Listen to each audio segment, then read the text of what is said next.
Wanted to give some tips and advice based on what I've learned as it relates to general notary work. So this does not include the open call program. That's different. This is if you're like getting a client through your Google business page or Thumbtack or referrals, and how to really set that up to be successful. So you want to make sure you have a phone script when you're speaking with potential clients. So I think the first thing is making sure you're getting them on the phone. It's just the quickest and the easiest way to make sure that everything is explained clearly and all questions are answered. So after you get them on the phone, make sure that you're going through your script. So these are things like obviously time and date, how many signers are going to be involved, are they all going to be present, is everybody going to be able to provide a government valid and unexpired government issued IDs. So I do give them two options to either do this online as a run or in person as a mobile notary. And if they choose online, then I do walk them through the process and everything that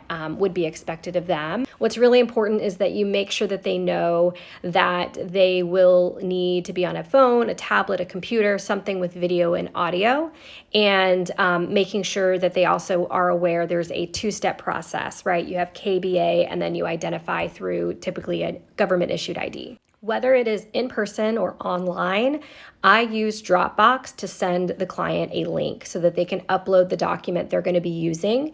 And I try to do this ahead of time, at least 24 hours, so that I can actually look at the document and just make sure that I know what I'm doing when I get to the appointment. If I have any questions on the document, I have time to call the NNA to make sure that I have everything I need to make that signing successful. And that's how I phrase it to the client. I usually say, hey, I'm going to be sending you a link prior to the appointment. I'm going to send this via email. If you can upload your document, this allows me to review the document. So when we get to the appointment, we can make sure everything goes smooth and you have a successful notarization, and we make it quick and easy. This also gives you insight into what you're going to be charging.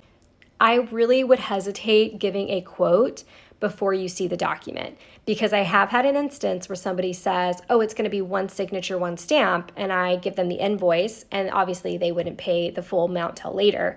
But then we get to the signing and there's actually like 2 stamps and 3 signatures. So you don't want to quote until you actually see the document. I give a general pricing to them of what I charge. So I don't actually give them an actual amount. I tell them I charge this per stamp or I charge this per mile driven.